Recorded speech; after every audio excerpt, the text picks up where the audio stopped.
projet de loi de l'économie sociale et solidaire, au-delà du projet lui-même, ce qui est intéressant, c'est de promouvoir l'économie sociale et solidaire en essayant de ne pas tomber dans un écueil qui serait qu'une économie qui n'aurait pas de création de valeur. Parce que je pense que le vrai enjeu, il est là. Est-ce que l'économie sociale et solidaire est créatrice de valeur?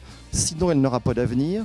Sinon, ça peut être un puissant mouvement fédérateur, là encore, et créateur d'emplois. Je pense que ça va permettre de donner une structure juridique plus visible à un certain nombre d'institutions qui, pour le moment, se sont construites de manière un peu empirique, et c'est sans doute le cas du groupe SOS d'ailleurs. Je pense qu'il est certainement très utile de redéfinir le champ de l'économie sociale et solidaire, de lui donner des perspectives de développement dans un environnement qui est devenu plus tendu économiquement, de clarifier un certain nombre de modes de fonctionnement du modèle économique des associations. La réalité aujourd'hui, c'est que ces acteurs de l'ESS ont besoin de partenaires à leur côté qui sont des investisseurs patients, qui n'attendront pas le même rendement au capital qu'ils vont investir qu'une entreprise classique ou qu'une petite start-up du numérique.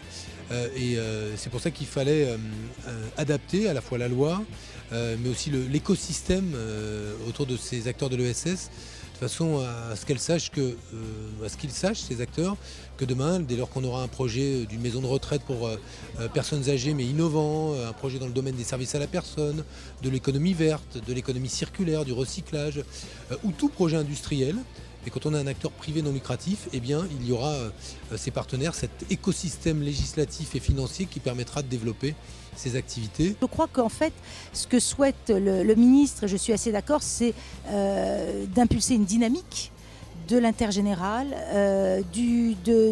pour répondre aux défis immenses sociétaux.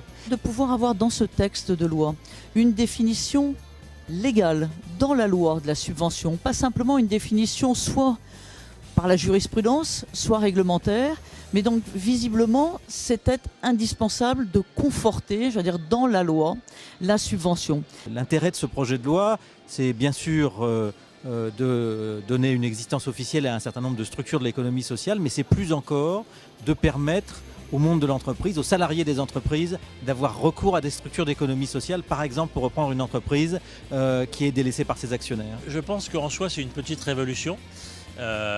Pourquoi? Parce que déjà il y a un ministre de l'économie sociale et solidaire qui est à Bercy, donc qui est vraiment au cœur de l'économie, et que cette loi est la première loi vraiment, disons, qui fait un peu le tour de l'économie sociale et solidaire. Le projet de loi va commencer à être débattu au Sénat très bientôt, puisque c'est le 6 novembre prochain.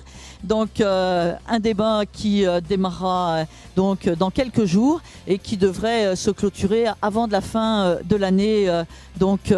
Vraiment un travail qui est déjà largement engagé. C'est aux acteurs économiques et de l'économie sociale et solidaire de se saisir de la loi. C'est pas la loi une loi ne fait pas du développement par elle-même. Donc une loi c'est bien, et après il faut transformer l'essai.